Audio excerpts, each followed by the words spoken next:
찬양합니다. 내치신 주님, 주님을 따르네.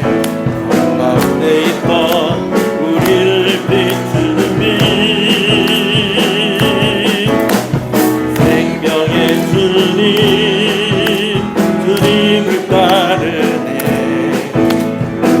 믿는 자 영생 얻으리라. 생명의 주님, 우릴 부르시네. 하나님의 빛 전하라 말씀하시네. 예수 그리스도 나의 구원, 그 무엇도 두렵지 않네. 예수 그리스도 나의 빛 되신 주님, 이과 생명의 이름 찬양하리. 예수 그리스도, 예수 그리스도 나의 구원, 그 무엇도 두렵지 않네.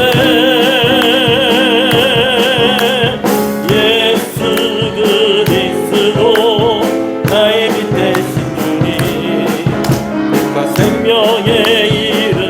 우리 다같이 일어나서 찬양합니다. 예수 그리스도, 예수 그리스도 나의 구원, 그 무엇도 두렵지 않네. 예수 그리스도 나의 빛 나의 주님, 그 생명의 이름 찬양하리. 아멘. 할렐루야. 우리 함께 신앙을 고백하시겠습니다. 전능하사 천지를 만드신 하나님 아버지를 내가 믿사오며 그 외아들 우리 주 예수 그리스도를 믿사오니, 이는 성령으로 잉태하사 동정녀 마리아에게 나시고 본디오 빌라도에게 고난을 받으사 십자가에 못 박혀 죽으시고 장사한 지 사흘 만에 죽은 자 가운데서 다시 살아나시며 하늘에 오르사 전능하신 하나님 우편에 앉아 계시다가 저리로서 산자와 죽은 자를 심판으로 오시리라. 성령을 믿사오며 거룩한 공예와 성도가 서로 교통하는 것과 죄를 사해 주시는 것과 몸이 다시 사는 것과 영원히 사는 것을 믿사옵나이다. 아멘. 32장 찬송입니다.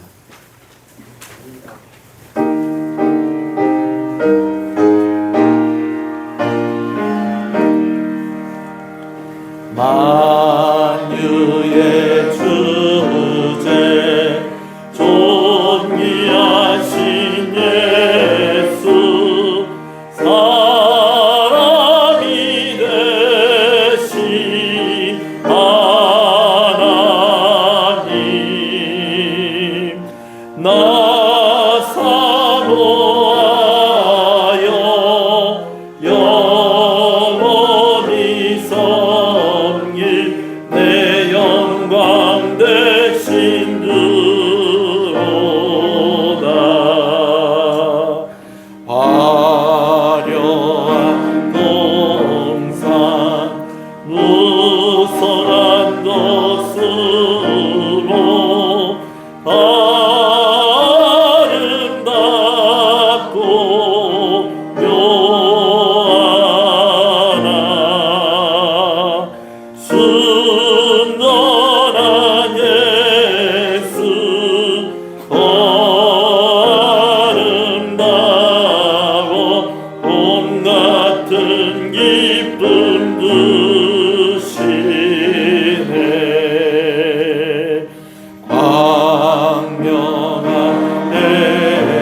맥주 감사주일로 기념하여 하나님께 예배를 드립니다.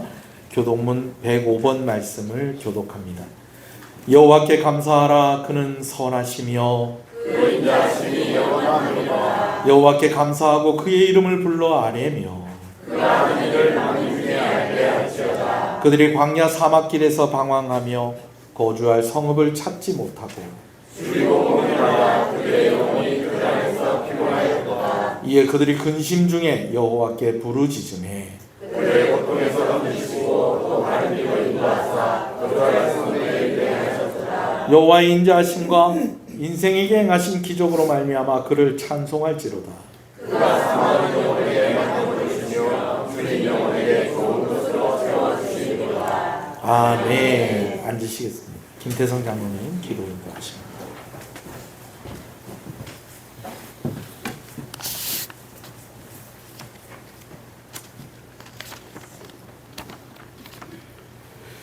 만유의 주가 되시며 만왕의 왕이신 하나님 아버지, 거룩하고 복된 주일에 저희들을 불러주시고 예배를 인도하여 주심을 감사드립니다. 고르지 못한 일기 속에서도 성도들의 가정과 섬기는 교회를 평강 가운데 인도해 주신 은혜를 감사하며 하나님 아버지를 찬양하고 기쁘시게 하고자 교회 공동체로 모여 예배드리오니 우리에게 하나님을 선하시고 온전하신 뜻을 보여주시고 우리로 하여금 이 땅에서 하나님의 뜻을 행하게 하여 주시옵소서. 거룩하신 하나님, 험난하고 거친 광야 같은 세상에서 살아온 한 주간 삶을 돌아봅니다. 생기 없는 것을 생기며 살아온 저희들의 죄악과 허물을 사하시고 우리를 불쌍히 여기셔서 우리의 죄와 허물을 발로 밟으시고 깊은 바다에 던져 주시옵소서. 예배드린 저희들에게 성실을 베푸시며 인애를 더하여 주시옵소서. 역사 속에 운행하시며 감찰하시는 하나님, 우리나라 대한민국을 긍휼히 여겨 주시옵소서. 정치, 경제, 사회문화, 국방안보에 이르기까지 부족함이 없는 부국강병의 나라 하나님을 잘 섬겨서 국태민안의 나라로 세워주시며 열방을 위해 기도하는 나라가 되게 하여 주시옵소서. 날마다 하나님을 경험함으로 우리의 삶을 거룩함과 성숙함에 이르게 하시는 하나님, 올해 여름 계절 행사를 준비하며 진행 중에 있사오니 이루어지는 모든 사역 위에 성령으로 기름 부으사 하나님의 기대에 부응하는 사역이 되게 하옵소서. 매년 다가오는 연례 행사가 아니라 하나님의 일하심으로 변화가 일어나는 사역이 되게 하여 주시옵소서. 이번 행사로 인해 우리 친구들이 예수님을 인격적으로 만나고 하나님을 더 깊이 알아가는 인생의 전환점이 되는 계기가 되게 하여 주시옵소서. 행사를 준비하는 동안 기도의 불이 꺼지지 않게 하시고 인간적인 경험과 방법으로 일하지 않고 하나님의 행하심을 바라보며 겸손히 일하게 하여 주시옵소서. 최적의 날씨를 허락하시고 이동하고 활동하는 동안 경미한 사고도 나지 않게 친히 인도하시고 보호해 주시옵소서. 물질과 재정이 부족해서 하나님의 일을 하지 못하는 일이 없도록 천지 만물의 주인 되시는 하나님께서 모든 것을 공급하여 주시옵소서. 성기는 간사님과 교사들과 직분자들에게도 동일한 은혜를 베풀어 주시고 성령으로 충만케 하셔서 영혼을 세우는 사역을 잘 감당하게 하여 주시옵소서.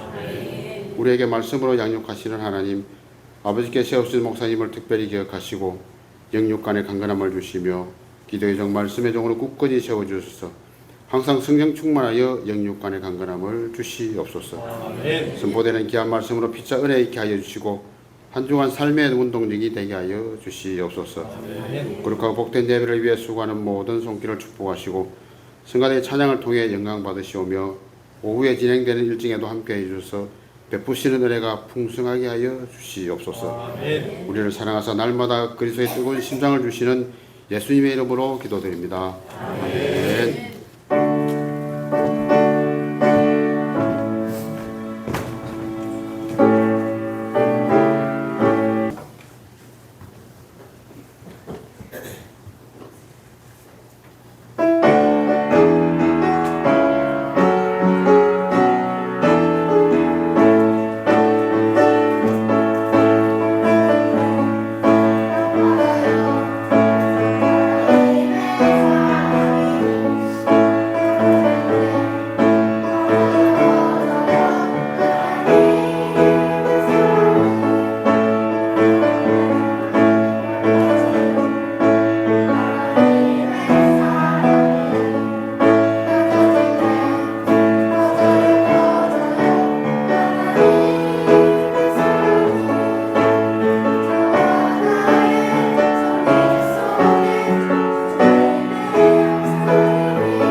하늘을 높이고 영원히 그의 이름을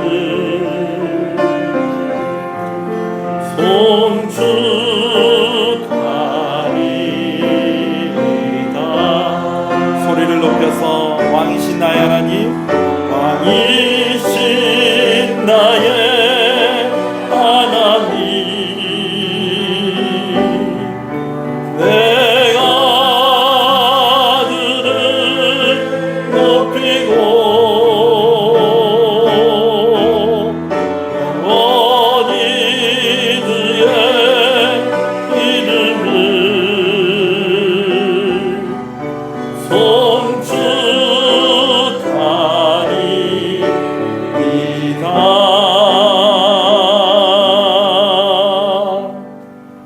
할렐루야. 우리 앞뒤 옆 사람 인사하시겠습니다. 잘 오셨습니다. 주 안에서 잘 되고 있습니다. 더 잘 됩니다. 갈수록 잘 됩니다. 반드시 잘 됩니다. 할렐루야. 이 모니터 화면으로 가사가 다른 노래 가사가 나와 있었어요. 예. 근데다가 이제 좀 이따 바뀌고 나니까 이제 또 반주가 또 이제 나오는데 이제 또 어디로 들어가야 되지? 이제 그러면서 이제 헤매다가 춤도 춰야 되고 노래도 불러야 되고 가사는 이제 바뀌었고 어떻게 해야 될지 몰랐는데 역시 프로들은 요동하지 않고 제가 뒤에서 봤지만 모른 척하고 딱 기다리고 있다가 그렇게 잘 한 것 같아요. 박수 쳐주려고 했더니 벌써 갔네요. 네, 그래요. 성경학교 위해서 많이 기도해 주시기를 바랍니다. 우리가 예배 전에 예배 시작하면서 불렀던 찬송이 이번 성경학교 주제가입니다.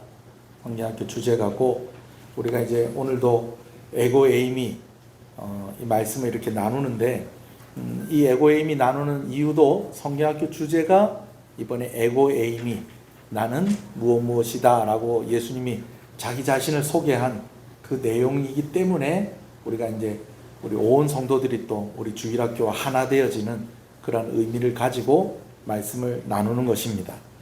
자, 일단 12절 말씀을 같이 한번 보겠습니다. 요한복음 8장 12절입니다. 말씀을 함께 봅니다. 시작. 예수께서 또 말씀하여 이르시되 나는 세상의 빛이니 나를 따르는 자는 어둠에 다니지 아니하고 생명의 빛을 얻으리라. 아멘. 한번 따라합시다. 에고 에이미. 에고 에이미. 영어로는 I am, 그리고 우리나라 말로는 나는 무엇이다 라고 이야기하는 그 뜻을 가지고 있는 말입니다. 그래서 성경학교 주제로는 예수님의 자기소개라고 그렇게 돼 있어요. 예수님이 자기 자신을 설명하는 때에 나는 무엇이다, 나는 무엇이다, 나는 무엇이다 라고 그렇게 말씀하신 것이 요한복음에 7번 기록이 되어 있는데 그 말씀을 가지고 이제 우리가 성경학교를 진행하게 되어지고 또 여름 동안에 또 여러분과 제가 또 말씀을 나누는 것입니다. 이 말씀을 나눌 때 제가 먼저 좀 양해를 좀 구하고 싶은 것은 원래 제 설교가 좀 그런 특징이 있어요. 뭐냐면 빌드업이 필요하다라는 겁니다. 빌드업이 필요하다. 이게 뭐냐면요. 제가 설교를 할 때에 본문의 순서대로 이렇게 쭉 이렇게 가지 않습니까? 설교 진행이요. 그렇게 되다 보니까 이제 어떤 장점이 있는 거 아니? 우리가 앞에 있는 이야기와 뒤에 있는 이야기가 오늘 나누는 본문의 말씀과 함께 연결이 되어진다는 것입니다. 사실은 성경을 그렇게 봐야 돼요. 성경을 물론 한 구절만 떡 떼어놓고 봐도 이게 참 은혜가 되고 힘이 될 때도 있지만 성경에 있는 이 말씀을 정확하게 이해하기 위해서는 무엇이 필요하냐면 앞뒤의 문맥을 따라서 성경을 이해하는 것이 필요하다라는 것입니다. 성경은 우리가 생각하는 것보다 아주 치밀하게 그렇게 기록이 되어 있다라는 것을 봐요. 요한복음만 봐도 그렇습니다. 요한복음에 어떤 예수님이 어떤 일들을 행하시고 어떤 말씀을 하고 하시는 것들이 사실은요 몇 가지 것들과 연관이 되어져 있다라는 것을 제가 지난주에도 말씀을 드렸습니다. 첫 번째는 시기와 장소와 연관되어져서 예수님께서 말씀을 하셨다라는 것입니다. 특별히 이 시기는요, 요한복음에 있어서는 절기와 예수님이 말씀하신 것이 아주 관련이 있다라는 것이죠. 우리가 지난주에 말씀을 나눌 때에 에고에임이 첫 번째 시간으로 예수님이 나는 생명의 떡이다 라고 말씀을 하셨는데, 이 생명의 떡이다 라고 말씀하시는 이 말씀을 하실 때가 언제냐면 6월절이 가까워 올 때였다라는 것입니다. 내가 생명의 떡이라는 것은 예수님께서 예수님 자신을 우리를 위해서 내어주시겠다라는 그런 의미를 가지고 있는데, 6월절이 어떤 절기입니까? 하나님께 희생제물을 드림으로 하나님 앞에 용서함을 받는 그러한 의미를 가진 절기가 6월절 절기인 것입니다. 그러니까 예수님께서 그냥 아무 때나 이 말씀을 하신 것이 아니라 6월절과 연관하여서 예수님이 나는 생명의 무엇이다? 떡이다 라는 말씀을 하셨다는 거예요. 그리고 이래 예수님께서 말씀하시고 또 예수님께서 어떤 일들을 행하시는 것이 또 무엇과 관련이 있느냐? 그때에 있었던 여러 가지 일들과 관련이 되어져 있다는 것입니다. 요한복음에는 7가지 표적이 기록이 되어 있는데, 여러분 표적과 기적이 다른 것이 있다고 그랬습니다. 기적은 그냥 신기한 것입니다. 근데 표적은 그 안에 의미가 담겨져 있다라는 것이죠. 그래서 오병이어의 기적이 있었고, 물 위를 걸으셨던 예수님의 그러한 모습이 있고 난 뒤에 예수님이 나는 생명의 떡이다라고 말씀하신 그것이 서로 연결이 된다 안 된다? 같이 연결이 되고 연관이 있다라는 것입니다. 절기하고도 연관이 되어지고, 또 예수님께서 이 말씀을 하시기 전에 어떤 일들이 있었는가, 그리고 이후에 또 어떤 일들이 있었는가 하는 그런 모든 일들이 연관이 되어져 있는, 그래서 성경은 참 보면 볼수록 참 깊고요, 참 오묘하다라는 생각을 합니다. 근데 문제는 뭐냐면, 오늘 여러분들이 좀 이해를 해주셨으면 좋겠는 것이 무엇이냐면, 우리가 쭉 이렇게 말씀을 순서대로 쭉 가니까, 제가 방금 전에 말씀드린 대로 지난주에는 이런 말씀을 나누었습니다 라고 하면서 간단하게 이야기를 하면 되는데, 지금 에고에이미에 대해서 제가 여러분들하고 말씀을 나누려다 보니까 무슨 문제가 생기냐면, 바탕이 되어지는, 빌드업 해야 되는 그런 내용들이 좀 많다라는 것입니다. 이 말은 무슨 말이냐? 오늘 말씀을 잘 따라와야 된다는 것입니다. 네. 그렇다고 되게 길어지는 건 아닙니다. 대신 여러분들이 잘 따라와야 돼요. 오늘 예수님께서 뭐라고 말씀하셨느냐? 나는 세상의 빛이다, 생명의 빛이다 라고 말씀을 하셨어요. 근데 예수님께서 뜬금없이 그냥 제자들한테 커피 한잔 하면서 내가 세상의 빛이야, 내가 생명의 빛이야, 이렇게 말씀하신 것이 아니라, 이렇게 말씀하시기까지는 또 무언가 어떤 특별한 날들이 있었고, 그리고 또 이렇게 말씀을 하실 때는 무언가 특별한 사건이 있었다라는 것이죠. 무슨 얘기인지 아시겠습니까? 아멘이십니까? 그래요. 자, 오늘 잘 따라오셔야 됩니다. 자, 오늘 이제 예수님께서 내가 생명의 빛이다 라고 말씀하실 때에 제일 직접적으로 연관이 되어 있는 사건은 간음의 현장에서 잡혀온 한 여인의 이야기인 것입니다. 우리가 잘 아는 이야기인데요, 우리가 성경을 일단 보면서 우리가 하나하나 그 내용을 살펴보겠습니다. 1절을 한번 보겠습니다. 8장 1절 시작. 여러분, 감람산은 예루살렘 근처에 있는 산입니다. 그러니까 예수님이 감람산에 가셨다는 것은 밤에 이제 감람산에 가셨다는 것이거든요. 그럼 낮 동안은 예수님이 어디 계셨다는 거예요? 예루살렘에 계셨다는 것입니다. 근데 예수님의 주 사역지는 갈릴리 지역이었어요. 그런데 예루살렘에 계셨다라는 것은 뭔가 특별한 이유가 있었기 때문에 예수님이 지금 어디 와 계신다는 거예요?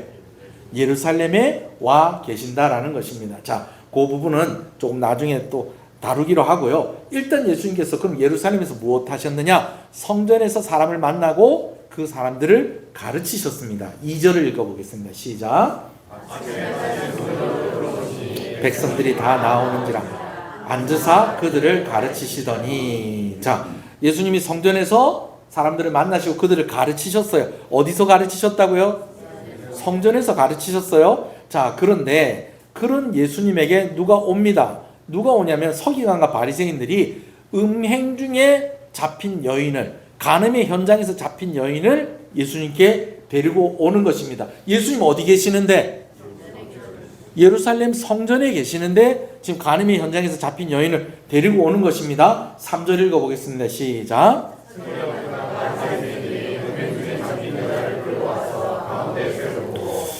여기 말씀에도 보면 가운데 세우고라고 되어 있어요.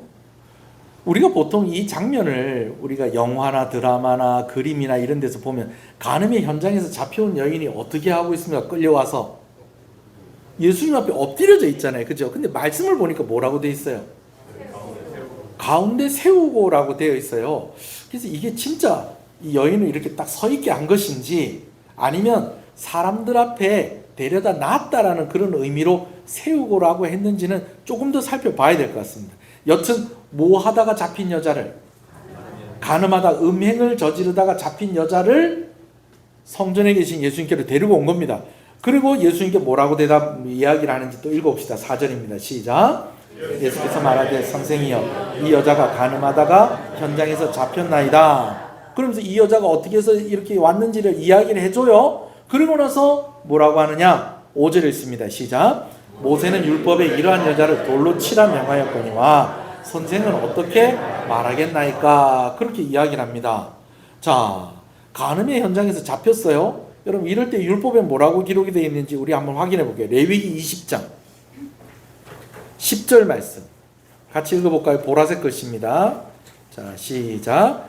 누구든지 남의 아내와 간음하는 자 곧 그의 이웃의 아내와 간음하는 자는 그 간부와 음부를 반드시 죽일지니라. 자, 뭐 하라고 그랬어요? 죽이라고 그랬어요. 근데 여러분 여기 보니까 한 사람만 죽이는 게 아니에요. 둘 다 죽이는. 여러분 간음의 현장에서 잡혔다는 것은 여자가 혼자서 음행을 하다 잡힌 게 아니라는 거예요. 남자가 있었다는 거. 근데 지금 누구만 끌고 온 거예요? 여자만 끌고 온 거예요. 그죠? 자, 요런 좀 상황 속에 있는데 여튼 이런 죄를 저지른 사람 뭐 하라? 죽이는데 어떻게 해라? 반드시 죽이라. 예, 그렇죠. 반드시 죽이라 그렇게 돼 있어요. 자, 모세는 율법에 이렇게 기록을 하고 있는데 그럼 예수님 생각은 어떻습니까? 라고 물어보는 거예요. 여러분 이건 몰라서 물어보는 것이 아니고요. 예수님께 이 질문을 하는 이유가 있다는 거예요. 그 이유는 무엇이냐면 예수님을 곤경에 빠뜨려서 예수님을 고발하여서 예수님을 해치려고 하는 그들의 목적이 이 가운데 있었다라는 것입니다. 근데 예수님이 이러한 목적이 있다는 것을 알았을까요? 몰랐을까요? 예수님 모르는 게 어디 있겠어요. 거기다 너무 표시가 나잖아요. 그죠? 아니 간음을 저지르면 혼자서는 안 되는데 지금 남자는 어디 가고 없고 여자만 데리고 와서 있고 거기다가 모세는 이렇게 했는데 라고 하면서 자기네들이 어떻게 해야 될지 알면서 예수님한테 물어보잖아요. 그죠? 예수님이 알고 계셨어요. 그래서 예수님께서 어떤 행동을 하시면서 또 어떤 말씀을 하십니다. 자, 어떻게 행동을 하고 어떻게 말씀을 하시는지 6절 말씀을 읽어봅시다. 시작. 예수를 시험하미라. 예수께서 몸을 굽히사 손가락으로 땅에 쓰시니 뭘 쓰셨는지는 알 수가 없어요. 근데 땅에 딱 쓰시고 난 뒤에요. 그 다음에 예수님께서요 이제 이야기를 하세요. 뭐라고 말씀하시냐? 7절 읽어볼까요? 시작.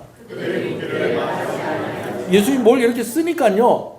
뭐 예수님께 막 이렇게 따지듯이 얘기했던 사람이 갑자기 조용해졌어요. 그 조용해진 사람들한테 예수님이 뭐라고 말씀하십니까? 일어나 이르시되 너희 중에 죄 없는 자가 먼저 돌로 치라 하시고 예수님께서 이렇게 말씀을 하세요. 자, 죄 없는 자가 먼저 치라 말씀하시고 할 때는 우리가 조금 기본적인 또 배경 지식이 또 있어야 돼요. 여러분 잘 따라오고 있습니까? 내가 확인해 봐야지. 지금 절기가 언제라고요? 아니. 예수님이 어디 계신다고요? 성전에 계세요. 지금 예루살렘 성전에 계세요. 자, 그러는 중에 바리새인과 서기관들이 간음의 현장에서 잡힌 여자를 끌고 왔습니다. 그러면서 모세는 이 사람을 죽이라고 했는데 그럼 예수님은 어떻게 하겠습니까? 물어보니까 예수님이 바닥에 뭘 쓰셨어요. 그죠? 그리고 나서 그 뭘 쓰시니까 사람들이 갑자기 조용해졌어요. 그 뭘 쓴 걸 보면서 뭔가 좀 뭐가 있었다는 거죠. 그죠? 그걸 보더니 조용해졌어요. 그러더니 예수님이 일어나시더니 죄 없는 자가 먼저 돌로 치라라고 그랬어요. 자, 돌로 치는데 죄 없는 자가 어떻게 해요? 먼저 돌로 치라는 거예요. 여러분 이 말이 무슨 말이냐면 아마 여러분들은 기억을 하고 계실 거예요. 율법을 어겨서 돌에 맞아서 죽어야 하는 그런 일이 있다는 거예요. 여러분 그런 때에도요 다 절차가 있다는 거예요. 어떤 절차가 있냐면은 먼저는 고발하는 사람이 있어야 됩니다. 그리고 또 어떤 사람이 있어야 되냐면 그 일에 대해서 증인을 서줄 사람이 있어야 돼요. 그래서 총 몇 사람이 있어야 되냐? 3사람이 있어야 되는 거예요. 그래야지 이 일이 진행이 되어지는 것입니다. 무슨 얘기인지 아시겠죠? 일단은 고발하는 사람은 왔어요. 왜? 이 여인이 간음의 현장에서 잡혀왔습니다 하면서 이제 예수님한테 말한 사람이 있을 거 아니에요? 그죠? 한두 사람이 아니었을 것 같아요. 자, 그런데 이제 이 여자에게 돌을 던지려면 이제 뭐 하는 사람이 있어야 됩니까? 증인이 있어야 되는데, 여러분, 이 증인이 아무나 쓸 수가 없는 거예요. 왜 아무나 쓸 수 없느냐? 신명기 19장 한번 읽어보십시다. 신명기 19장 15절부터 쭉 읽습니다. 좀 빠르게 읽을게요. 사람의 모든 악에 관하여 또한 모든 죄에 관하여서는 한 증인으로만 정할 것이 아니요 두 증인의 입으로나 또는 세 증인의 입으로 그 사건을 확정할 것이며. 자, 이 말 무슨 말인지 알겠죠? 맨 처음에 뭐 하는 사람이 있어야 된다? 고발하는 사람. 그 다음에 두 사람이 더 뭐 할 사람? 증인이 있어야 된다는 거예요. 자, 그런데 16절 시작. 그 논쟁하는 쌍방이 같이 하나님 앞에 나아가 그 당시의 제사장과 재판장 앞에 설 것이요. 그런데 만약에 거짓말로 증인이 되어지는 사람, 거짓말로 고발을 한 사람들이 있을 거예요. 나중에 이게 밝혀지는 거예요. 그래서 이때는 어떻게 하느냐? 그때 재판을 했었던 제사장 앞으로 그 사람들 앞에 서는 거예요. 하나님 앞에 서는 거예요. 그렇게 해서 18절에 어떻게 됩니까? 시작. 재판장은 자세히 조사하여 그 증인이 거짓 증가하여 그 형제를 거짓으로 모함한 것이 판명되면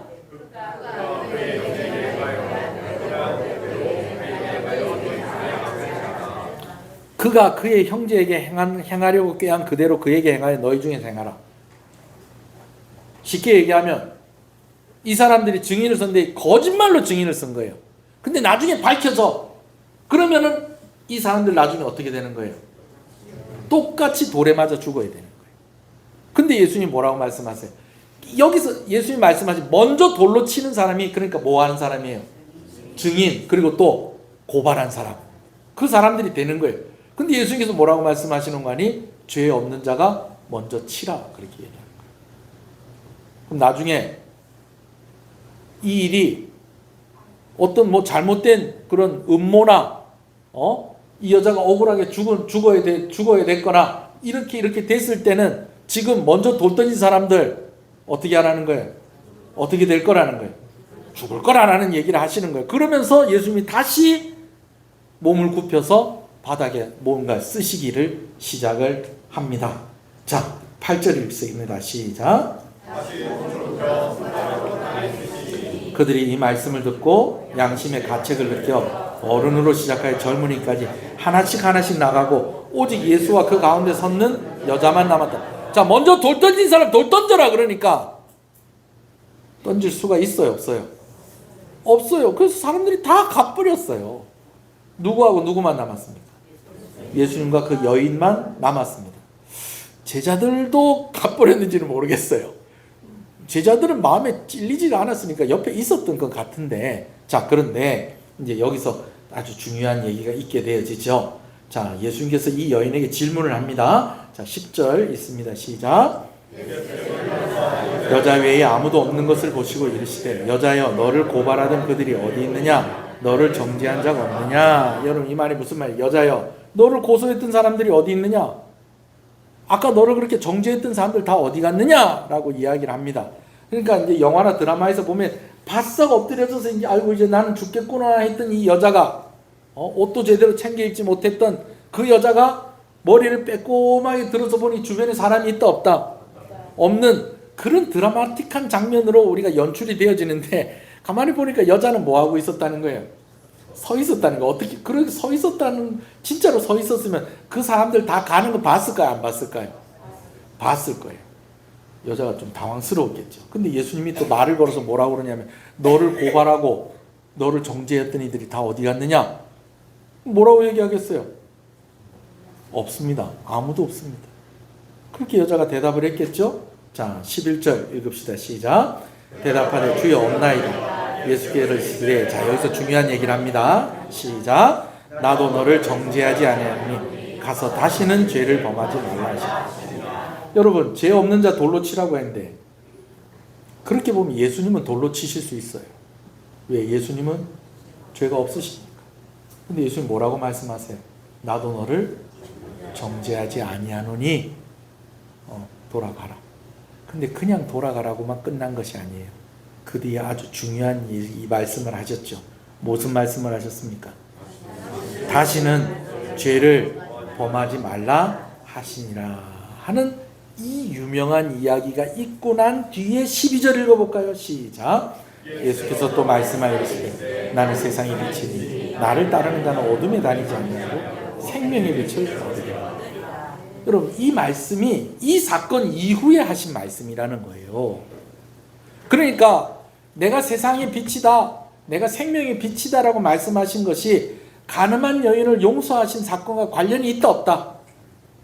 관련이 있다라는 거예요. 특히 요한복음은 그렇다는 것입니다. 특히 요한복음 3장에 보면 하나님이 세상을 이처럼 사랑하사 독생자를 주셨으니 이는 저를 믿는 자마다 멸망치 않고 영생을 얻게 하려 하심이라 라는 말씀이 있죠. 여러분, 이것도 예수님께서 갑자기 뜬금없이 하신 말씀이 아니에요. 니고데모라는 사람이 거듭나려면 어떻게 해야 됩니까? 예수님께 질문을 하러 왔을 때에 대답으로 주신 말씀이에요. 그걸 알고 이 말씀을 보면 이 말씀이 달라 보이는 거예요. 여러분, 오늘 세상이 빛이라고 말씀하신 예수님이 무슨 사건이 있고 나서 간음의 현장에서 잡혀온 여인을 살려주시고 나서 이 말씀을 하셨다라는 것입니다. 여러분, 이것은 무엇을 의미하는 것입니까? 첫 번째는 우리 예수님은 우리를 정죄하시는 분이 아니시라, 우리를 용서하시고 우리를 살리시는 분이시다라는 것입니다. 세상의 빛이다, 생명의 빛이다 라고 하는 그런 의미 중에 한 가지는 예수님은 나를 정죄치 아니하시고 죄인인 나를 불쌍히 여기시고 나를 용서하시고 나를 구원하시는 분이시다라는 것. 여러분, 이 사실을 믿으시는 여러분 되시기를 간절히 소원합니다. 자, 그런데 오늘 저는 여러분과 조금 더 말씀을 좀 깊이 보기를 바랍니다. 자, 말씀을 좀 다시 한번 이렇게 쭉 생각을 해볼 건데요. 이제 저를 좀 보시면서 지금 집중을 해 주셔야 됩니다. 예수님께서 예루살렘에 오셨는데 원래 예수님은 사역을 어디에서 주로 하셨다고요? 갈릴리 지역에서 사역을 주로 하셨어요. 근데 예루살렘에 오셨을 때에는 뭔가 이유가 있었다는 것입니다. 그 이유가 어디에 기록이 되어 있는 거 아니?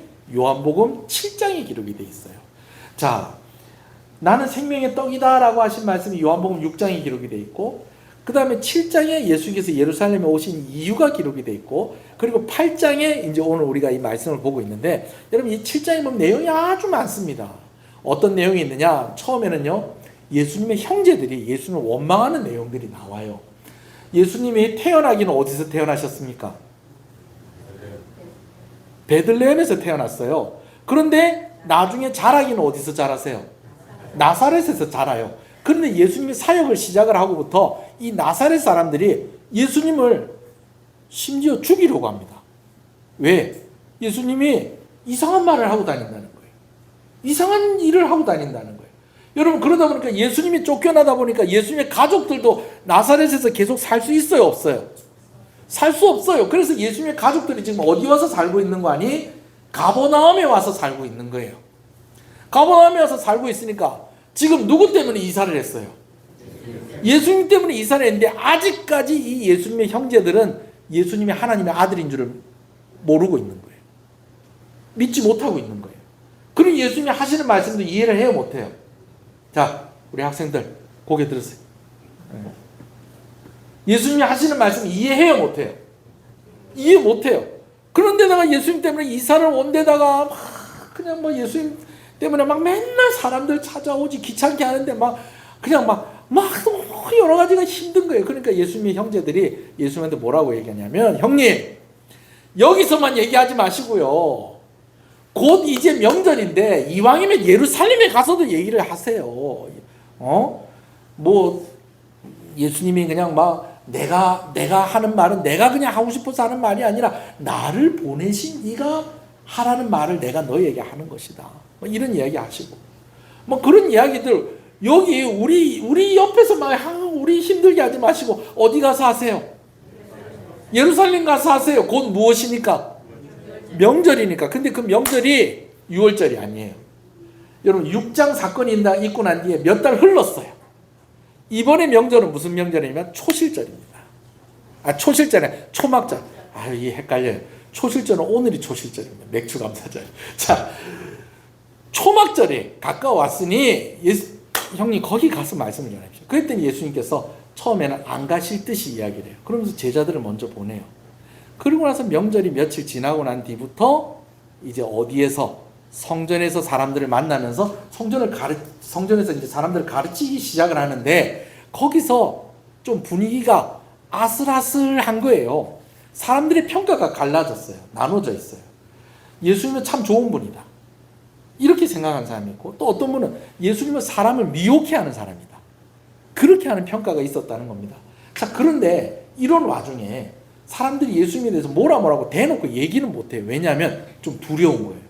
왜냐하면 예수님이 놀라운 일들을 행하시고 예수님 말씀을 들어보면 이분이 그냥 우리하고 같은 그런 분이 아닌 거예요. 그러니까 조심스럽게 예수님을 보고 있는데 이미 예수님에 대해서 적대적인 마음을 가지고 예수님을 해하려고 하는 사람들이 있었다는 겁니다. 그 사람들이 누구냐면 바리새인과 서기관들입니다.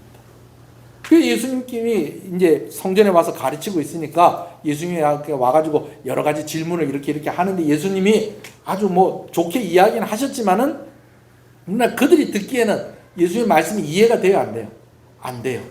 그들의 결론은 무엇이냐면 예수님을 가만 놔둬서는 안 되겠다. 그래서 아랫사람들을 보내서 예수님 잡아오도록 합니다. 여기서 말하는 아랫사람들은 성전 수비병들이에요. 제가 지금 얘기하는 게 지금 다 요한복음 7장에 기록이 되어 있는 말씀입니다. 성전 수비병들을 보냈더니 이 성전 수비병들이요, 예수님 잡으러 갔다가 예수님의 말씀을 전하는 걸 듣고 은혜를 받아버렸네. 그래서 예수님 잡아와야 되는데 그냥 온 거예요. 그러니까 바리새인하고 서기관들이 누구 왜 그냥 오는데 그랬더니 우리가 예수님 잡으러 갔는데 그분의 말씀을 들어보니까 그분 말씀이 한 개도 틀린 게 없대요. 그래서 은혜 받고 왔습니다. 이랬더니 이제 서기관들하고 이제 바리새인들이 이제 막 열이 난 겁니다. 그래가지고 이게 안 되겠다 그러고 있는데 그러는 사이에 이제 명절이 다 끝나가는 것입니다. 명절이 다 끝나가는 이 명절이 무슨 명절이라고요? 초막절. 이 초막절에 아주 중요한 일을 또 한 가지 하는 게 있어요. 그게 뭐냐면 실로암 못에다가 물을 떠가지고 제단의 바닥에다가 이 물을 쫙 뿌립니다.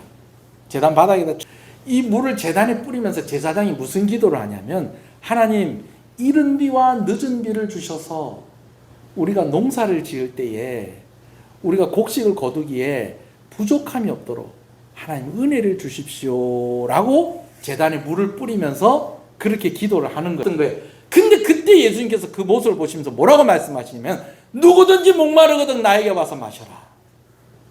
내게 마시는 자는 영원히 목마르지 아니할 것이다.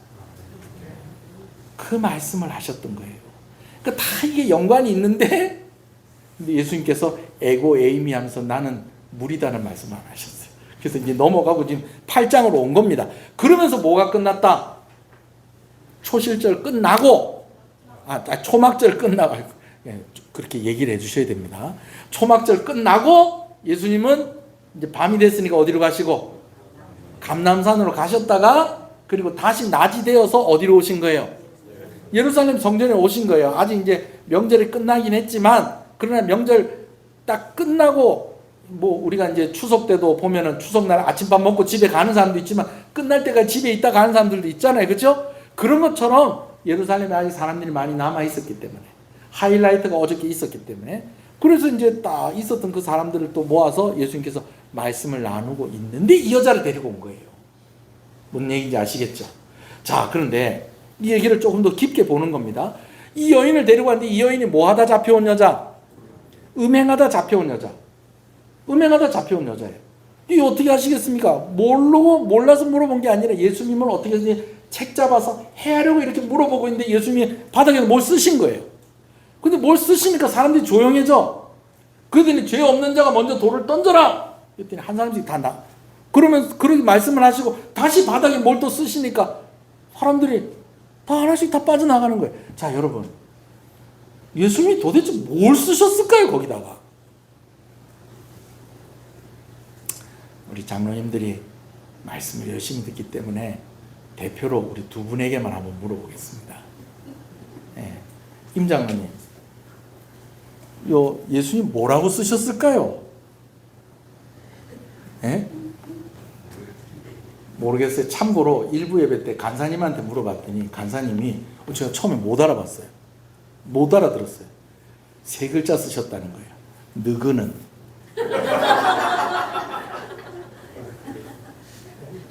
느그는이라고 쓰셨다는 거예요. 그래서 느그는이 무슨 말이? 니는이라는 거예요. 느그는. 그래서 쓰셨을 것 같다. 이제 그렇게 추측을 한다는 거예요. 여러분, 정답은 없습니다. 저도 모릅니다. 그냥 여러분들 의견을 들어보는 거예요. 우리 김태성 장로님, 예수님 뭐라고 쓰셨을 것 같아요? 히브리 말로. 예, 뭔가 이렇게. 내용적으로. 그러니까 장로님이 뭔가 쓰셨다는 거 아닌데 이게 히브리 말이라니까 장로님이 예측을 못하겠다. 그래요. 여러분, 성경에 뭐라고 썼는지는 얘기가 안 나와 있는데 그냥 말이 나온 김에 좀 몇 가지 이야기를 좀 해볼게요. 한 가지는 아까 우리가 읽었던 신명기 19장 말씀을 예수님께서 쓰지 않으셨겠느냐. 증인 잘못 썼다가 네가 죽는다. 신명기 19장을 요약하면 그 말 아닙니까? 증인 잘못 썼다가 네가 그 죄 다 뒤집어 쓰고 네가 죽는다. 그렇게 썼을 수도 있어요. 그렇죠?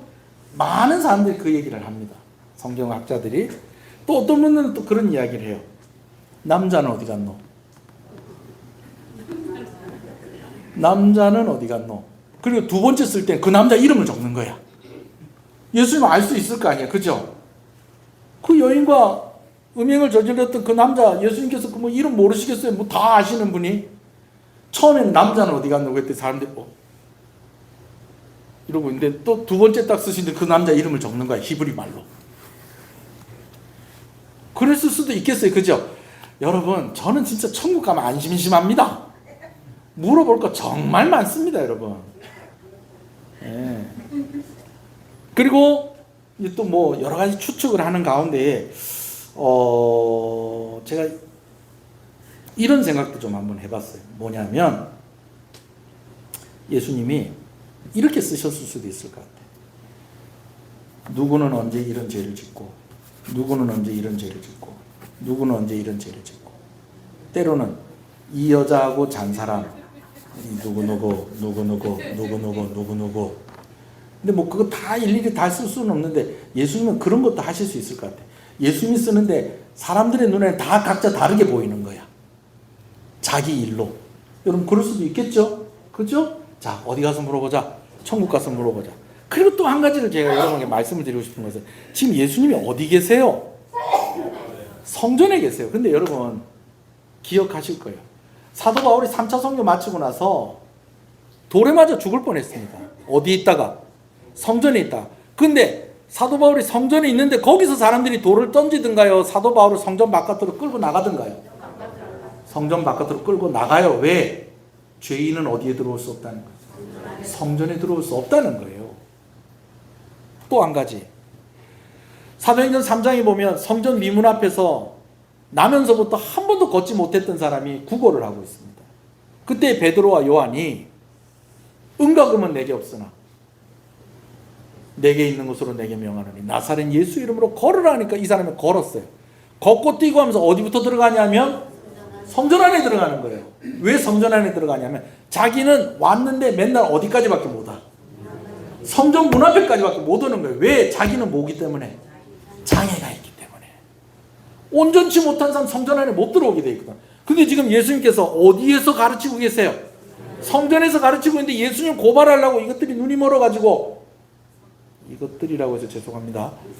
이 사람들이 서인과 바리새인들이 간음의 현장에서 잡혀온 이 여인을, 우리 영화 같은데 뭐 옷도 제대로 못 입은 그 여인을 지금 예수님께 데리고 왔으니 이거 잘하는 거예요, 잘 못하는 거예요? 혹시 그걸 쓰지 않았나? 여기 성전인데. 근데 뭘 썼는지는 알 수가 없어요. 그런데 그것을 보고 사람들이 잠잠해졌고, 죄 없는 자 돌로 치라고 말씀하시면 한 번 더 쓰니까 사람들이 다 갚버렸다는 겁니다. 자, 결과적으로 누가 살았습니까? 이 여인이 살았습니다. 저는 이 오예배가 오늘 있으면 거의 오예배 때 얘기하려고 했는데 약간 의심돼봐요. 이 한패가 아닐까? 왜? 난 서 있었던 게 의심스러워. 돌 던지라고 그러면 여차하면 도망가려고. 그것도 좀 약간 의심스러워. 자, 그러나 우리가 거기까지는 가지 맙시다.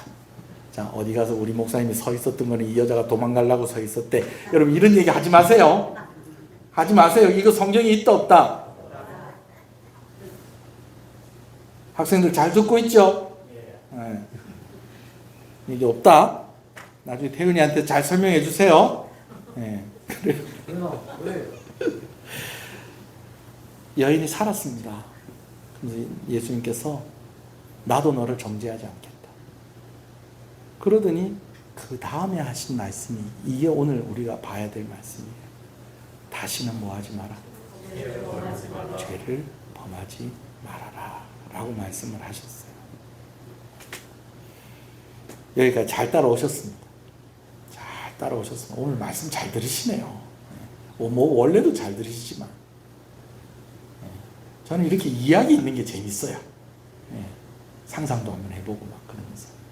근데 이제 잘 들으셔야 돼요. 본문이 있는 내용하고 또 우리가 상상하는 내용하고 막 이거 섞이고 짬뽕이 되고 막 이러면 안 됩니다. 그러니까 제가 자꾸 구별을 합니다. 자, 그럼 여러분들 생각을 좀 한번 물어볼게요. 여기까지 잘 따라오셨으니까. 예수님께서 앞으로 뭐 하지 마라?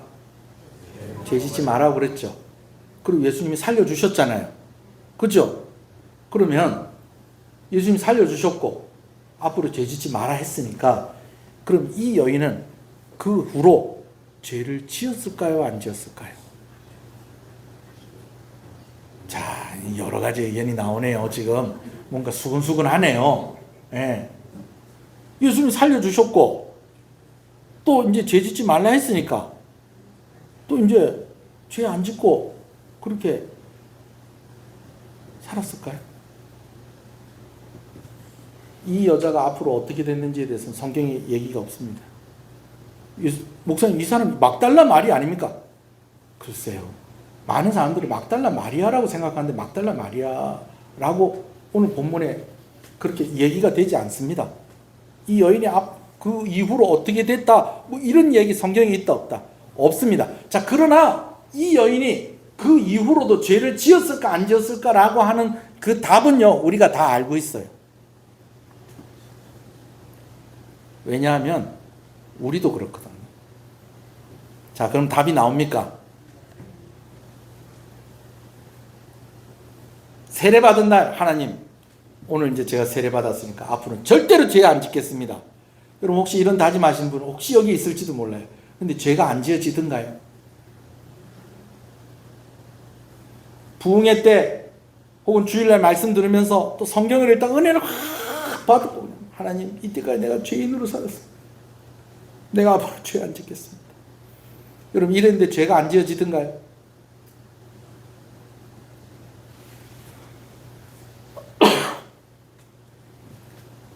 그렇게 되던가요? 목사는 좀 다르지 않겠습니까? 아니요, 다르지 않아요. 그래도 목사님, 목사 안수 받기 전까지는 죄를 지었다더라도 목사 안수 받고 난 뒤로는 그래도 죄를 안 지었지 않았습니까? 아니요, 저도 그러고 싶었어요. 뭐 그렇다고 제가 감옥에 갈 정도로 그런 죄를 짓고 그런 건 아닙니다만은 죄 안 짓고 사는 거 이거 안 되더라고요. 그래서 예수님이 내가 세상의 빛이다.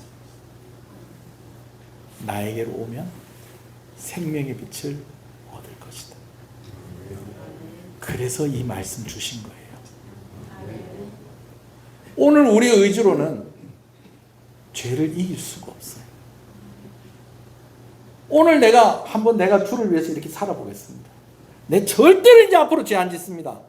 하나님 믿어주십시오. 하나님이 나를 주님이 나를 이렇게 살려주셨는데 정말 나 이제 죄 안 짓습니다. 여러분 우리가요 제가 아까 이 여인에 대해서 좀 의심스럽다고 그랬잖아요. 여러분 오해하지 말아야 될 것이, 남자는 안 끌려고 여자만 끌려왔다고 그래서 억울한 여인이다라고 여러분 그렇게 생각할지 모르겠는데, 그렇죠. 그런 면에서는 억울합니다. 그렇다고 해서 이 여인이 죄가 없다는 건 아니에요. 왜? 사람들이 이 여인에 대해서 뭐라고 합니까? 간음에 현장에서 잡혀왔다고 그랬어요. 간음의 현장에서 잡혀왔어요. 그러면 죄 지은 거 맞죠? 죄인 맞죠? 근데 만약에 제가 아까 이야기한 대로 이 사람들과 짜고 예수님을 공경에 빠뜨리려고 이 여자가 연기를 하는 거예요. 그럼 예수님 속이려고 했으니까 이것도 죄 지은 거 맞죠? 그죠? 거기다가 예수님이 결정적으로 뭐라고 얘기하셨어요? 다시는 뭐 하지 마라? 죄 짓지 마라. 그런 것은 이 여인이 억울하기만 한 것이 아니라, 불쌍하기만 한 것이 아니라 이 여인이 뭐라는 거예요? 죄인이라는 거예요. 죄인이라는 거. 그런데 예수님께서 이 여인을 불쌍히 여기시고 나도 너를 정죄하지 않겠다 라고 말씀하셨다는 것입니다. 그리고 앞으로 죄 짓지 마라 라고 말씀하신 이후에 내가 세상의 빛이다. 그 말씀 다시 한번 읽어봅시다. 12절 시작.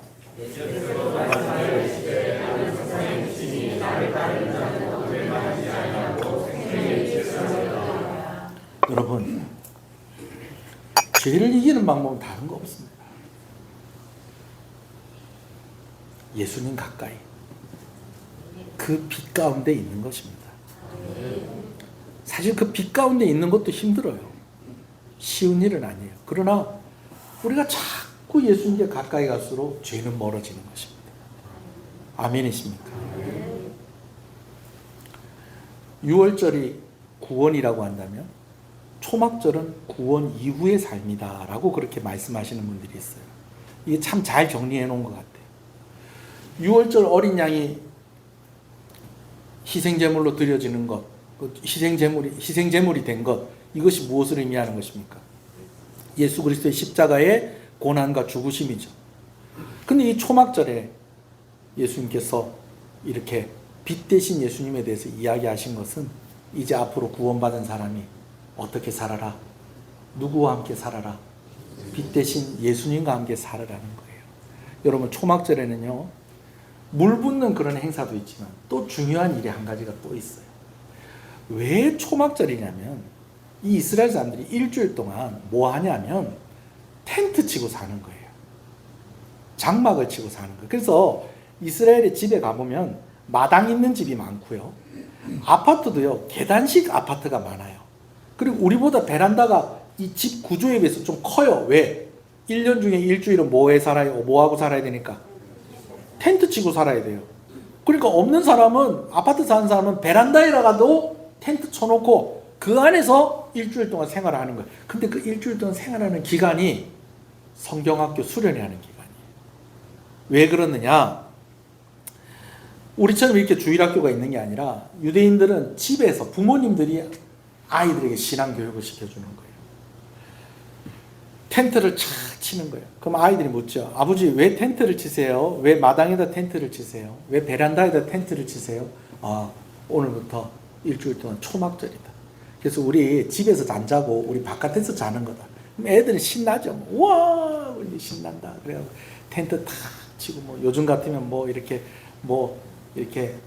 불도 이렇게 좀 달아놓고 뭐 이렇게 하는 그런 풍경들이 있더라고요. 요즘 아직도 유대인들은 이 초막절이 큰 절기입니다. 그래서 요때가 되면 진짜 일주일 동안 천막에서 살아요. 근데 그냥 거기 있는 게 아니에요. 평소 때는 다 각자의 방에서 있던 식구들이 천막에서 일주일 동안 다 뭐 해야 돼요? 같이 거기서 자야 되는 거예요. 뭐 요즘 같은 뭐 스마트폰 이런 것도 하겠지만 옛날에는 거기다 뭐 텔레비를 갖다 놓겠어요? 뭘 해놓겠어요? 다 누워가지고 자기 전에 뭘 보냐면 텐트 사이로 보이는 별을 보는 거예요. 그러면서 아버지가 혹은 어머니가 이야기를 해주는 거예요. 얘들아, 저 별 참 예쁘지? 저 별을 하나님이 만드셨다. 할렐루야. 근데 그 하나님께서 우리 사람도 만드셨는데 그 수많은 사람들 가운데 아브라함이라는 사람을 선택하셨어. 그래서 그 아브라함이 어느 날은 우리같이 이렇게 천막에 있는데 하나님께서 그 아브라함을 이끌어내시더니 저 밤하늘의 별을 보여주시면서 내 자손이 이렇게 많아지게 하겠다라는 약속을 아브라함에게 주셨는데 그 아브라함이 우리 조상이셔. 그리고 그 약속이 이루어지는 과정 속에서 잠깐 우리 민족이 애굽이라는 나라에 가서 종살이할 때가 있었다. 그런데 모세라는 지도자를 세워서 그 종살이하는 우리를 이끌어내셔서 10가지 재앙과 홍해 바다를 가르시는 그 기적을 통해서 이제 우리를 가나안 땅으로 오게 하셨는데, 가나안 땅으로 오는 과정 속에서 광야를 지나갈 때 우리가 이렇게 텐트 친 것처럼 이렇게 텐트를 치면서 살았던 시절이 있었다. 이런 이야기들을 쭉 자녀들한테 이야기를 해주는 겁니다. 그러면서 하나님에 대해서 이야기하고 이 민족이 어떤 부르심이 있는가에 대해서 쭉 이렇게 이야기하는, 그래서 제가 아까 뭐라고요? 이 초막절이 이스라엘 백성들에게 어떤 날과 같다고요? 성경학교하고 수련회하고 비슷한 거예요 지금. 그런 이야기들을 쭉 하는 거예요. 그런데 이제 잘라고 이렇게 하는데 텐트라 놓으니까 바깥에 뭐가 어른어른한 불빛들이 보이는 거예요. 왜 보이냐면 성전에 이 초막절 기간 동안에는 크고 높은 기둥을 4개를 세웁니다. 그리고 4개를 세워서 거기다가 뭘 하느냐? 불을 피우는 겁니다. 환하게. 여러분, 제가 작년인가 재작년에 그 한산대첩 그 기념제 그 하는데 마지막 날에 제가 세병관에 갔었어요. 거기서 무슨 행사를 한다고 그러더라고요. 그래서 제 아내하고 저희 아이들하고 이제 거기 갔는데, 아이고 세병관에요 싹 고치고요, 거기다 불을 워낙에 켜놨는데 멋지더라고요. 멋지더라고요. 그 앞에 이제 충무교회가 있잖아요. 이게 이제 충무교회 부목사님하고 제가 이제 또 친하지 않습니까? 좀 시끌시끌하겠다 그랬더니 뭐 시끄럽긴 한데 그래도 괜찮다고. 그럼 무엇보다도 너무 멋있는 거예요. 이 전경이. 예루살렘의 초막절이 그랬다는 거예요. 왜? 성전에 기둥 4개를 세워서 거기다 불을 환하게 켜놓는 거예요. 아빠, 저렇게 불이 켜져 있는 게 텐트를 쳤는데도 이렇게 좀 보이는 것 같아요. 여러분, 이런 이야기를 할 때 아빠가 또 무슨 얘기 하겠어요? 여러분 같으면, 얘들아, 우리가 광야를 지나갈 때, 우리 조상들이 광야를 지나갈 때 낮에는 구름 기둥이 성막 위에 있었고 밤에는 불 기둥이 성막 위에 저렇게 밝은 빛을 내면서 우리를 지켜주고 우리와 함께하는 하나님이신 것을 보여주었단다. 빛은 곧 하나님이 함께하시는 증거였다는 것을 초막절에 이렇게 이야기를 해주는 이것이 또 무엇과 관련이 있다는 거예요. 오늘 예수님께서 나는 세상의 빛이요 나를 따르는 자는 어둠에 다니지 아니하고 생명의 빛을 얻으리라 라고 하는 이 말씀과 또 연결이 되어진다는 것입니다. 할렐루야. 여러분, 이제 말씀 마무리하겠습니다. 오늘 말씀에서 우리가 한 가지 붙잡았으면 좋겠다 하는 것은요, 오늘 예수 믿는 것으로 끝이 아니고요, 예수 믿는 사람은 빛 대신 예수님과 함께 해야 된다는 것입니다. 예수님과 함께 할수록 죄는 멀어집니다. 여러분 어떠세요? 수련회 때 은혜 탁 받고, 우리 학생들 수련회 때 은혜 탁 받고, 성경학교 때 은혜 탁 받고, 이제 난 죄 안 지어야지 그러고 나서 죄 안 지었어요? 애들도 저렇게 죄를 짓는데 어른들은요? 오늘 주일날 오늘 말씀 참 진짜 목사님이 잘 따라오라고 그래. 진짜 내 잘 따라갔다 진짜 안 졸고. 그래 내 진짜 나 오늘부터 나 죄 안 지어야지. 여러분 이게 잘 될 것 같아요? 잘 안 됩니다. 여러분 그래서 누가 필요하다는 거예요? 예수님이 필요하다는 것입니다. 어떤 예수님? 빛 대신 예수님. 예수님께 가까이 갈수록 죄가 더 멀어지는 것입니다. 여러분 때로는요 예수님과 멀어져가지고 죄와 가까이 갈 때도 있어요. 여러분 그때 또 다시 정신 차리고 예수님께로 달려오는 것입니다. 할렐루야. 오늘 이 교훈을 붙잡으십시다. 주님, 내가 주님께 달려가는 자가 되게 해주십시오. 주님을 가까이 하는 자가 되게 해주십시오. 내가 내 의지로, 내가 내 힘으로 다시 죄짓지 않겠습니다라는 그 말은 거짓말이라는 것을 누구나 다 알고 있습니다. 하나님, 그러나 죄인인 이 여인을 불쌍히 여기시고 용서하셨던 것처럼 다시 한번 우리를 용서하여 주시고 다시 한번 주님께 나아가며 주의 빛 가운데 거하며 살아가기를 원하는 자들에게 힘을 허락하여 주시옵소서. 주 안에 거하게 하여 주시옵소서. 오늘 말씀 들은 거 생각하면서 우리 한번 주님의 이름을 부르고 기도하겠습니다. 주여, 주여. 그래서 예수님이 필요한 것입니다. 그래서 예수님이 필요한 것입니다.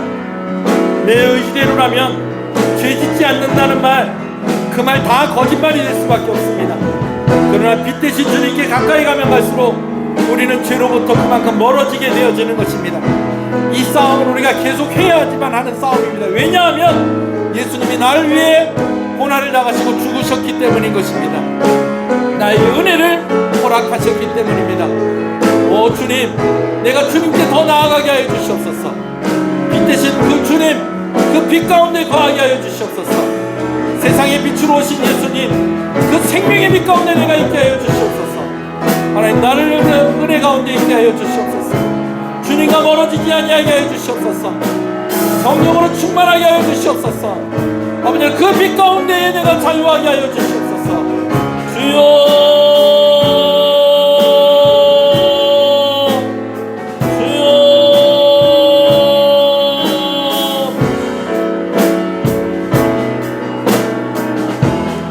우리가 또 기도할 때에 벌써 또 이제 1년이 6개월이 지나가고 이제 하반기가 시작이 되어집니다. 새롭게 시작되어지는 이 하반기 동안에 1월달부터 6월달까지의 그 아쉬움들, 또 그때 준비하고 기도하고 했었던 것들 이루어지는 그런 남은 한 해가 되게 해주십시오. 더 많은 감사가 있게 해주십시오. 그리고 또 우리 주일학교를 위해서 기도해 주시기 바랍니다. 여름 성경학교와 또 수련회를 위해서 여러분 기도해 주시기를 바랍니다. 감사하며 기도하시겠습니다. 또 우리가 중보하며 기도하시겠습니다. 주님의 이름을 부릅니다. 주여, 주여.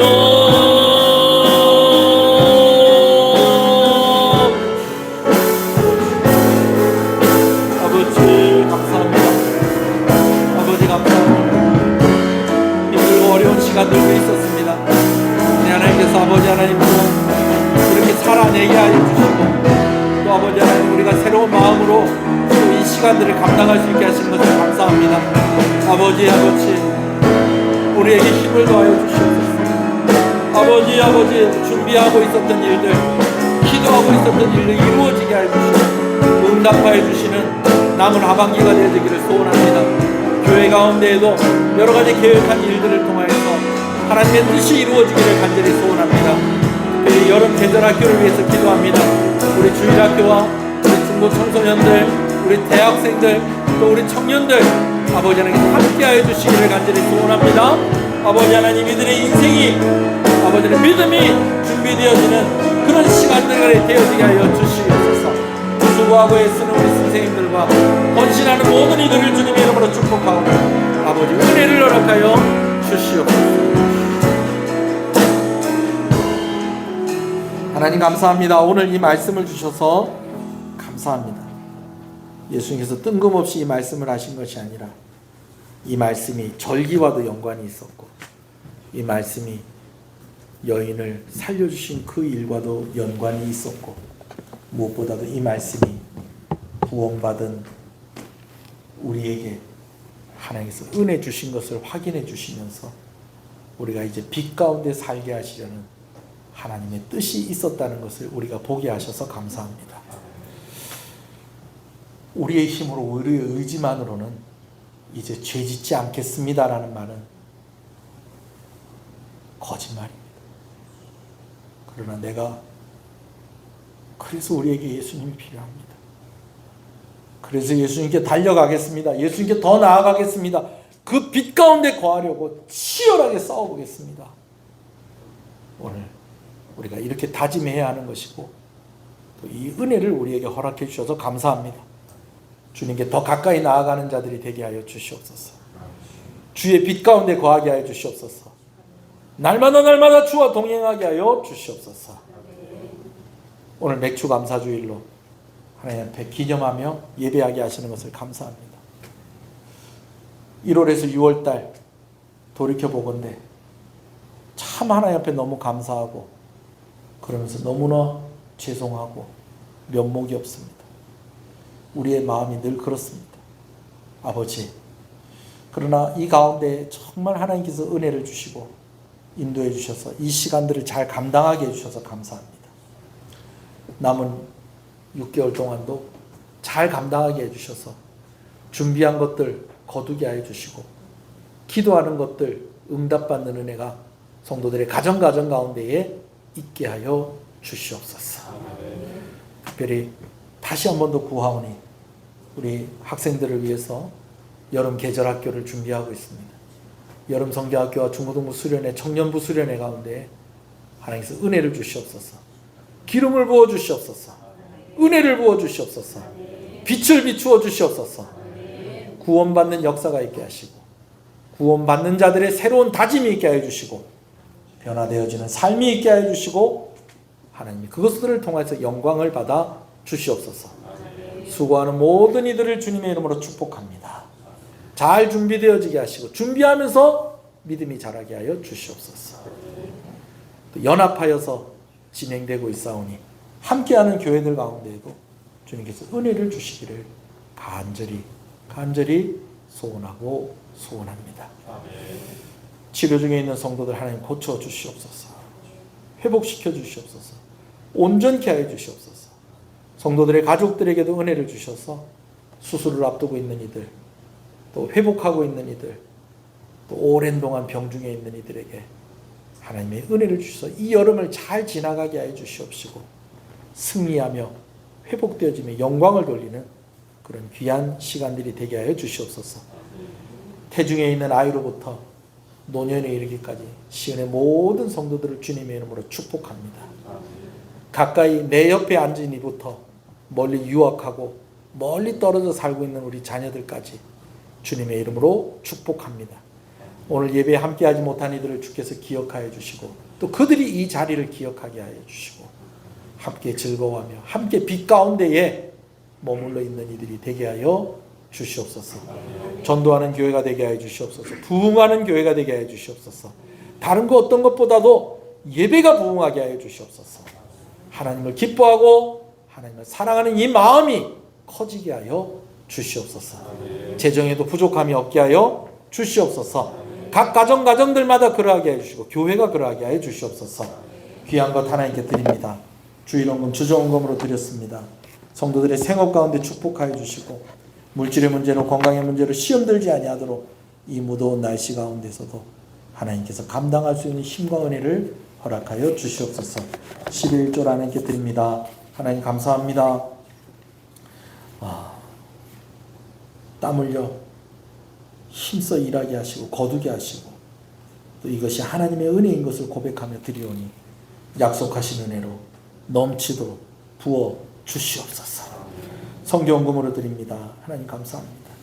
우리 귀한 선교사님들 여름에 특히 또 사역이 많은 가운데 있사온데 그 사역들 잘 감당하고 귀한 열매들이 맺히게 하여 주시옵시고 우리 선교사님들을 통하여서 하나님께서 영광을 받으실 때에 또한 이를 위해서 헌금하며 이를 위해서 기도하는 귀한 손길들 또 우리 특별히 우리 교회는 구역별로 선교지를 두고 기도하는 가운데 있습니다. 함께 선교사님들을 위해서 기도할 때 그 기도가 큰 힘이 되게 하시고 하나님께서 응답하여 주심으로 아버지는 그곳 가운데 놀라운 일들이 있게 하여 주시고 또 이렇게 헌신하며 기도하는 이들에게 하나님께서 큰 은혜와 복을 허락하여 주시옵소서. 건축원금으로 비전원금으로 드립니다. 하나님 감사합니다.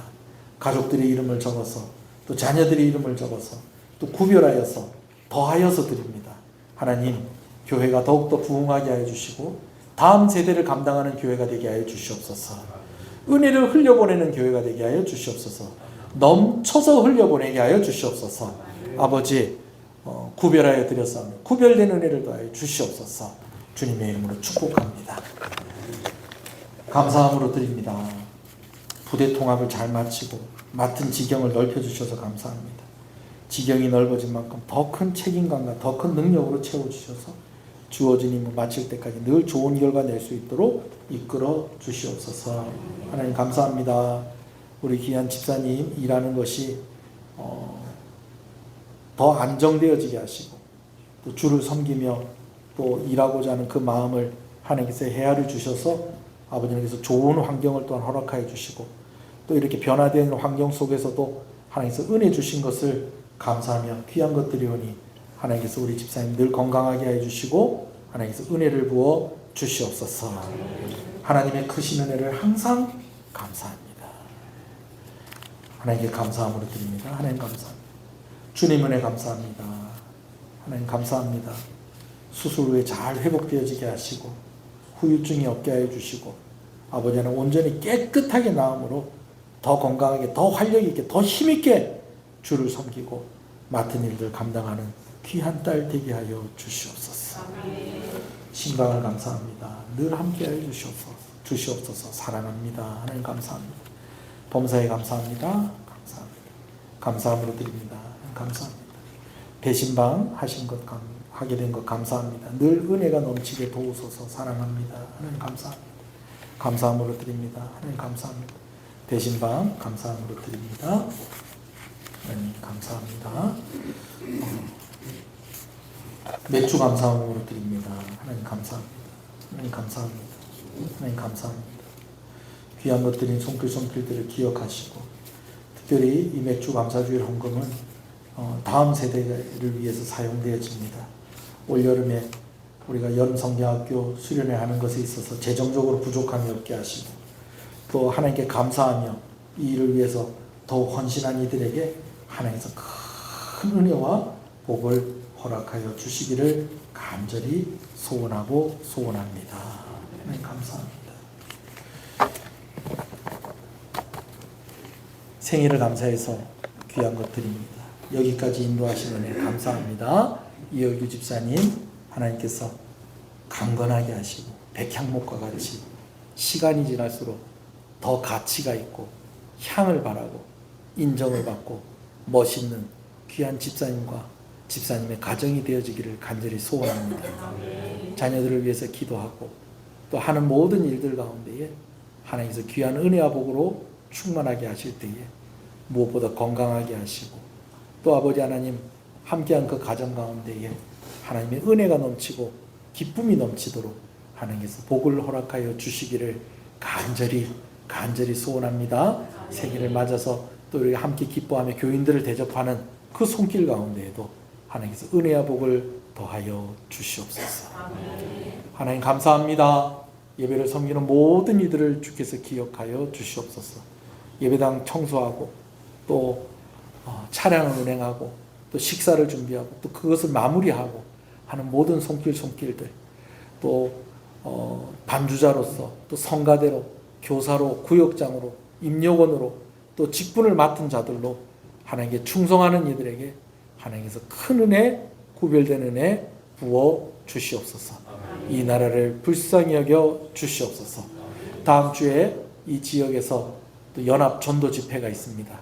그 집회 가운데 하나님께서 함께 해주셔서 귀한 이 계기를 통해서 전도되어지는 역사가 우리 교회 가운데도 있게 하여 주시옵소서. 이 일을 위해서 헌신하는 귀한 목사님들과 교회들 가운데에 하나님 은혜를 부어 주시옵소서. 군복무 중에 있는 귀한 아들들을 주께서 기억하여 주시옵소서. 예수님 이름으로 기도합니다. 아멘. 지금은 우리 주 예수 그리스도의 은혜와 하나님 아버지의 사랑하심과 성령님의 감화 감동 위로 교통 충만하시는 역사가 이제로부터 영원토록 함께 있을지어다. 아멘.